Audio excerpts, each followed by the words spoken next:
उदयपुर खबर द्वारा सुखाड़िया सर्कल पर डेरा डाले बैठे लोगों द्वारा सुखाड़िया सर्कल पर स्थित हौज में नहाते हुए वीडियो चलाने के बाद नगर निगम के जिम्मेदार विभाग ने कार्रवाई कर मौके पर पहुंच अपनी मुस्तैदी दिखाई।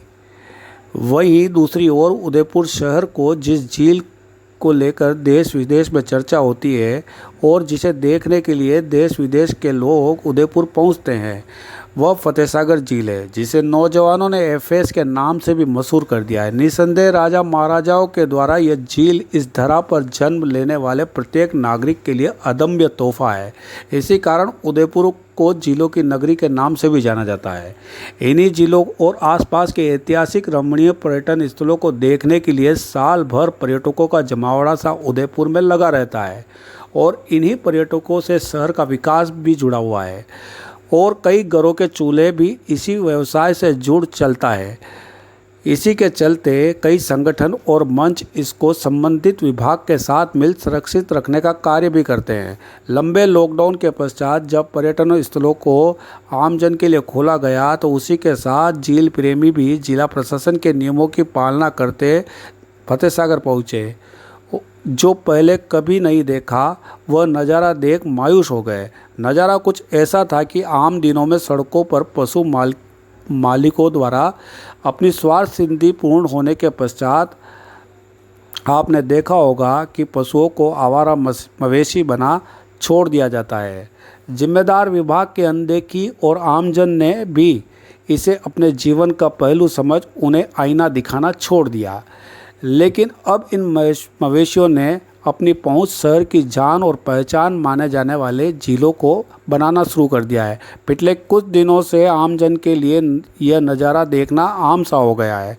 प्रत्यक्षदर्शियों का कहना है कि जो भैंसें और गाय झीलों में पिछले कुछ दिनों से दिखाई दे रही है वो महाकालेश्वर मंदिर के यहाँ से तैर कर मोती मंगरी तक पहुँचती है और फिर पानी का स्तर कम होने से दिखने वाली ज़मीन पर घास को खा अंधेरा होने के साथ ही वापस तैरती हुई देवाली तक पहुंच जाती है।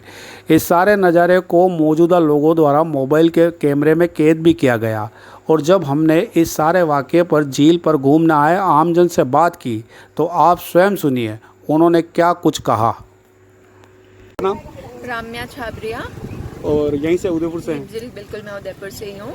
कैसा लगता है, बहुत टाइम बाद आप यहाँ फतेहसागर पे आए होंगे शायद? आज मैं दूसरी बार आ रही हूँ। पिछले संडे भी आई थी, तब यहाँ पे गाड़ियाँ अंदर नहीं आ रही थी। अब यहाँ पे अलाउ कर दिया है, गाड़ियाँ आ रही है। आज बहुत अच्छा लग रहा है, साफ़ सुथरा हो गया है सब कुछ, रोड नई बन गई है, हर तरफ हरियाली हरियाली है। फतेहसागर इतना सुंदर दिख रहा है।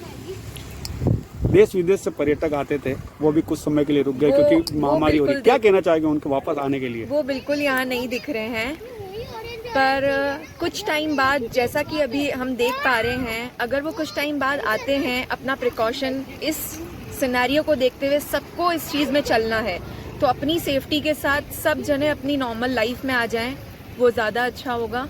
अपना सेफ्टी रखें, प्रिकॉशन रखें, मास्क लगाएं, हैंड सैनिटाइजर यूज़ करें, हो सके तो ग्लव्स यूज़ करें। आपने कभी नहीं देखा होगा ऐसा कुछ, आपने अभी देखा? हाँ, मैंने बिल्कुल कभी नहीं देखा है ऐसा। क्या कहना चाहोगे उन विभाग के जिम्मेदारों को और जिनकी ये भैंसें हैं, गाय उनको यहाँ नहीं, इन्हें ऐसे नहीं भेजना चाहिए, खुला नहीं छोड़ना चाहिए। अभी तो अगर हम देखें तो विदेशी, यहाँ पे विदेशी लोग नहीं हैं। आज अगर वो होंगे यहाँ पे तो वो विदेशी लोग यहाँ से, हमारे यहाँ से, इंडिया से क्या चीज़ बाहर लेके जाएंगे कि यहाँ बहुत गंदगी है। तो ये चीज़ें नहीं होनी चाहिए। उनको इस चीज़ का पूरा ध्यान में रखते हुए इनके लिए जो समिति बनाई गई है उनको ध्यान रखना चाहिए कि इस तरह से इन्हें खुला नहीं छोड़े। क्या कार्रवाई होनी चाहिए ऐसे लोगों पे जिनकी भैंसें हैं? ये बिल्कुल होनी चाहिए, उनको ध्यान रखना चाहिए इस चीज़ का और टाइम टू टाइम उन्हें इस चीज़ का टाइम देना चाहिए ये देखने के लिए। जब इस मसले को दिखाई यूआईटी सचिव से बात की तो उन्होंने संबंधित जिम्मेदारों को अवगत करा जिस मार्ग से भैंसें और गाय फतेहसागर में आती है और गंदगी फैलाती है वहाँ शीघ्र फेसिंग कर कार्य पूर्ण कर रिपोर्ट करने को कहा। जैसा कि हम सब जानते हैं कि फतेहसागर उदयपुर के पर्यटकों के लिए सबसे बड़ा आकर्षण का केंद्र है और जिसको देखने के लिए दूर दूर से आते हैं।